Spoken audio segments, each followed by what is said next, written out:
오늘날 기린이라 하면 긴 목을 갖는다는 것이 상식인데 그것은 목이 짧은 기린은 높은 나무에 닿을 수 없었기 때문에 사멸하게 되고 긴 목을 가진 기린끼리 모여서 긴 목의 자손을 번식시킨 결과이다.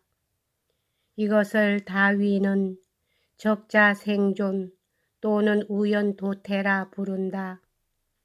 우연도태란 말은 최초의 어느 기린이 적자로 태어나는 것인가는 한낱 우연에 의할 뿐이라는 뜻이다.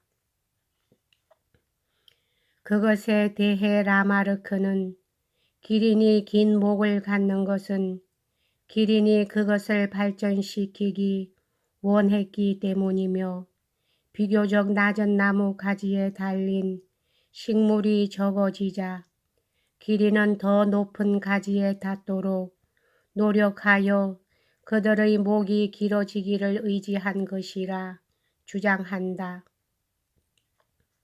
현명한 사람은 누구나 라마르크의 설에 훨씬 납득이 갈 것이다. 모든 생물은 근육이나 그 밖에 자기의 생존이 의거하고 있는 모든 기관을 발달시킨다는 것은 명백한 일이다.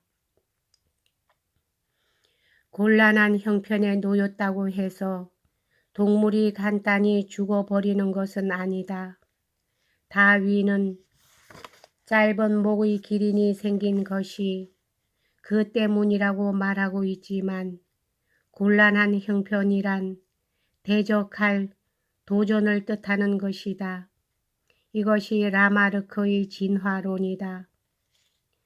토인비와 슈팽글러는 라마르크와 대다윈의 관계와 같은 관계에 있다.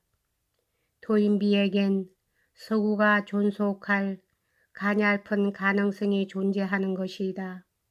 그러나 여기에 대해 논하기 전에 사회 붕괴에 관한 토인비의 견해를 상론할 필요가 있겠다.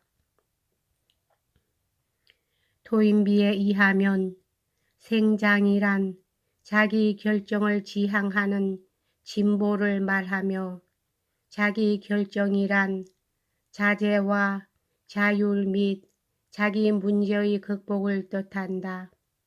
다시 말하면 이것은 바로 아웃사이더가 희구하고 있는 것인 것이다. 그러면 그는 무엇을 사회 붕괴의 중심적인 힘으로 생각하는 것일까? 답은 미메시스다. 창조적 소수자가 자기의 의지를 확립시킬 때 사용한 그 설득력 혹은 권세, 바로 그것인 것이다.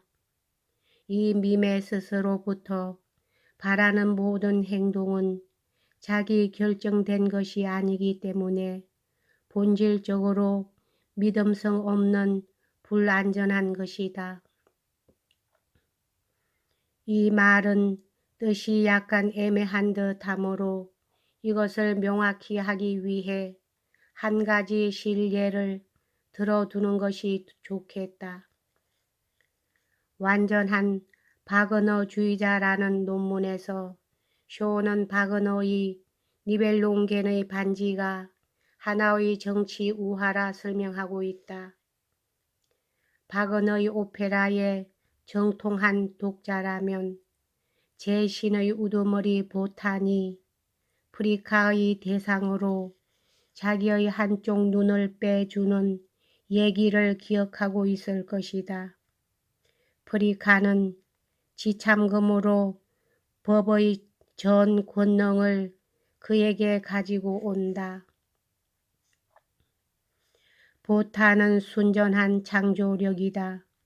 그는 시인이며 공상가이며 또한 이상가이다. 그의 꿈과 비전을 통해 모든 문명을 전진시키는 천재인 것이다. 그는 생명력의 의지가 반영되는 흐림없는 거울이기도 하다. 그러나 공상가인 그는 실제적인 힘을 갖지 못하므로 그의 비전은 그의 머릿속에 머무를 뿐이다. 때문에 그는 프리카와의 동맹이 필요한 것이며 프리카는 그에게 법의 힘을 그의 비전을 실행으로 옮길 권력을 가져다 주는 것이다. 그러나 프리카의 대상으로 그는 한쪽 눈을 주어야 하는 것이다. 말하자면 천재가 자기의 이상을 행동으로 옮길 힘을 바라면 한 가지 양보를 아니 해선 안 된다는 것이다. 철학자가 왕이 된다면 그는 모든 불쾌사, 권력에 의해 법과 질서를 유지하거나 숫제 반역도에 공명하고 있더라도 반란을 진압하고 범인을 처형하는 것 따위를 실행치 않을 수 없다. 자기의 비전에만 마음을 기울이는 대신 타협과 방편을 필요로 해야 하는 것이다. 박은의 오페라에서 우리는 보탄이 점차로 마지못해 악독한 일을 저질러 나가는 것을 볼 수 있다.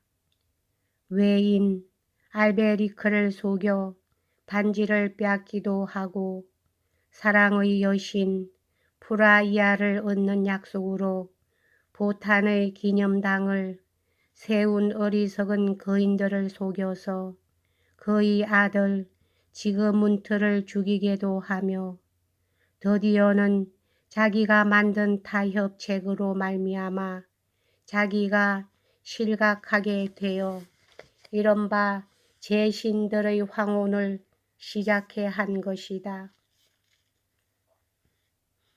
이 사건이 주는 교훈은 극히 명백하다. 천재가 자기의 비전을 실천하기 시작하자 타협 때문에 자기의 청렴이 더럽혀지고 어느 정도의 불미한 짓을 못하게 된다. 아웃사이더가 자기의 코르크로 된 방을 나와서 그 이상을 실현하려 하자 타협이 시작되는 것이다. 박은의 링벨룽겐의 반지는 미메스스에 대한 우화이다. 보탄은 박은의 창조적 소수자이며 역사의 죄와 만행과 우행은 보다 고차의 생명애의 욕구의 피치 못할 결과인 것이다. 토인비는 황야의 늑대에서 이루어진 아웃사이더의 결론과 동일한 결론에 문명의 문제에서 도달한 것이다. 즉 모든 생명은 정신과 자연의 타협이라 할 수 있으며 따라서 생명이 시작됨과 동시에 타협이 시작되는 것이다. 창조된 만물은 그것이 가장 단순한 것일지라도 이미 죄를 지고 있고 또한 다양한 것이다.